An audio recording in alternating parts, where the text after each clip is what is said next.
আমি রীতা, এই সংসারের ছোট চাচি।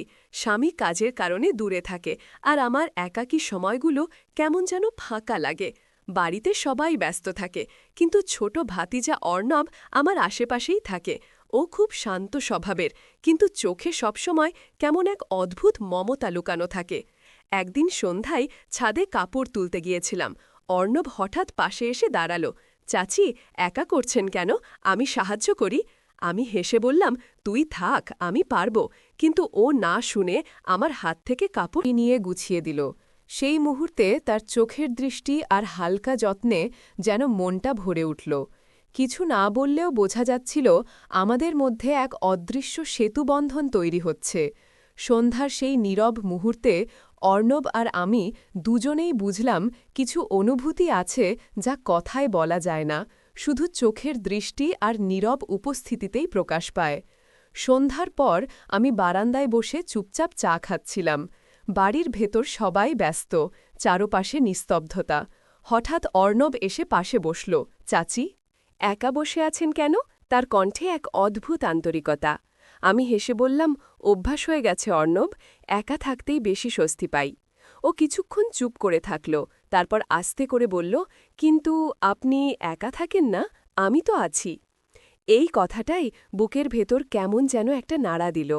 ওর দিকে তাকাতে গিয়েও দৃষ্টি সরিয়ে নিলাম। হঠাৎ বাতাসে আমার অরণা উড়ে অর্ণবের হাতে চলে গেল। সে চুপচাপ সেটা তুলে আমার কাঁধে পরিয়ে দিল। সেই মুহূর্তে ওর আঙুলের হালকা ছোঁয়া যেন মনে ঢেউ তুল।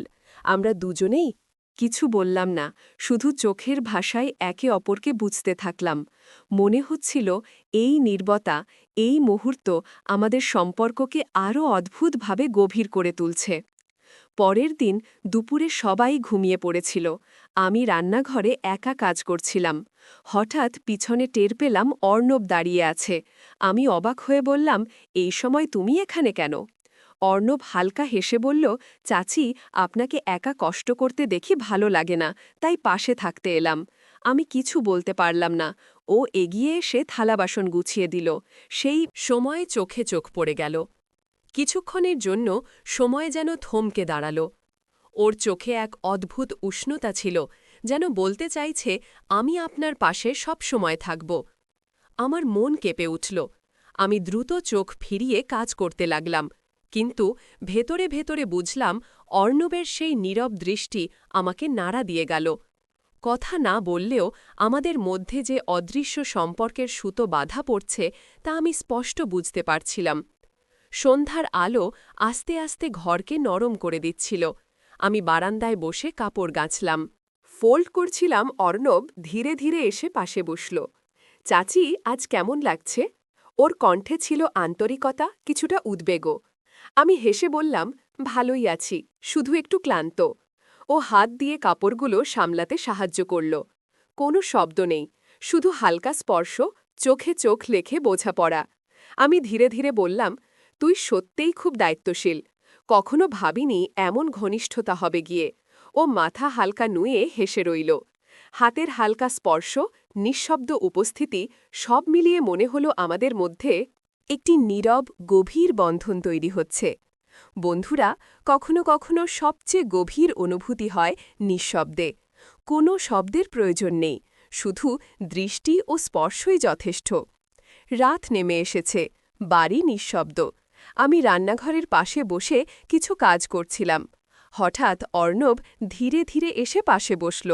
চাচি, আপনি একা থাকলে আমি ভয় পাই। ওর কণ্ঠে সতর্কতা আর আন্তরিকতা। আমি হেসে বললাম, ভয় পাওয়ার কিছু নেই, তুমি চলে যাও।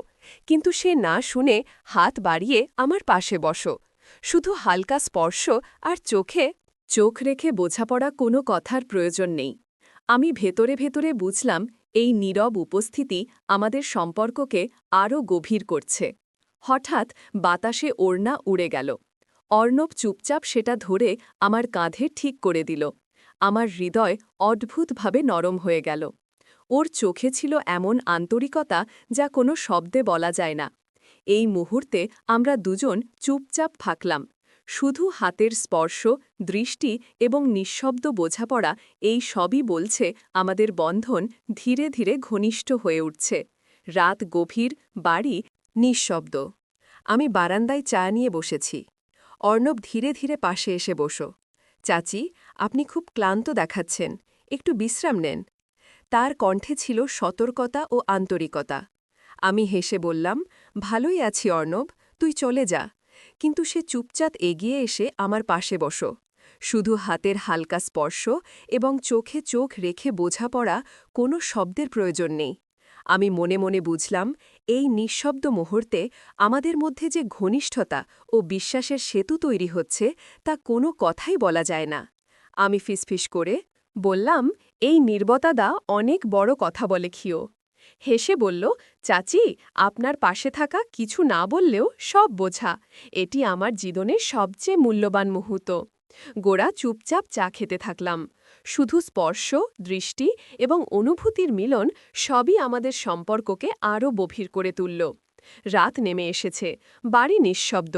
আমি বারান্দায় বসে চা হাতে। অর্ণব ধীরে ধীরে পাশে বসল। চাচি, আজকের দিনটা কেমন গেল? ওর কণ্ঠে সতর্কতা আর আন্তরিকতা।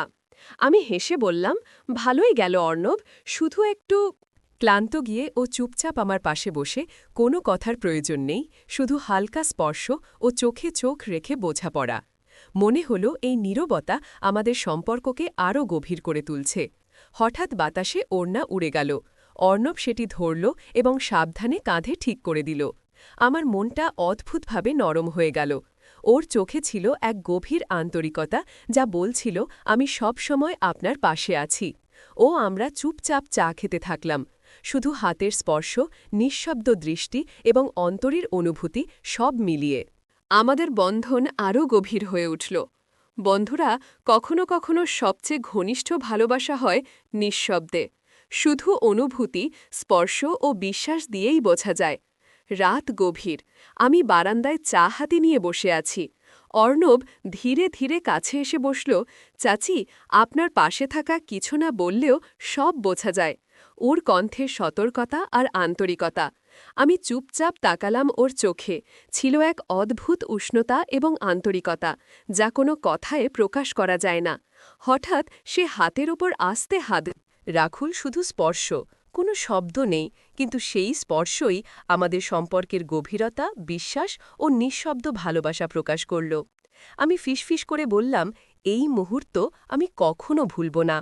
ঘিও হেসে বলল, চাচি, আপনার পাশে থাকা এই নিঃশব্দ মুহূর্ত আমার জীবনের সবচেয়ে মূল্যবান সময়। আমরা দুজন চুপচাপ চা খেতে থাকলাম। শুধু স্পর্শ, দৃষ্টি এবং অনুভূতির মিলন সব মিলিয়ে আমাদের সম্পর্কের ঘনিষ্ঠতা চূড়ান্ত স্তরে পৌঁছে গেল। বন্ধুরা, কখনো কখনো সবচেয়ে গভীর ভালোবাসা হয় নিঃশব্দে, শুধু অনুভূতি, বিশ্বাস ও ছোট্ট স্পর্শ দিয়েই। এই রাত, এই মুহূর্ত চিরকাল স্মরণীয় হয়ে থাকবে।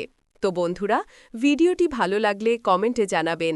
এই রকম ভালোবাসার গল্প শুনতে চাইলে চ্যানেলটা সাবস্ক্রাইব করুন এবং পাশে থাকুন। আর আপনার বেল আইকনটা বাজিয়ে রাখুন, যাতে নতুন ভিডিও আপলোড করা মাত্র আপনারা দেখতে পারেন।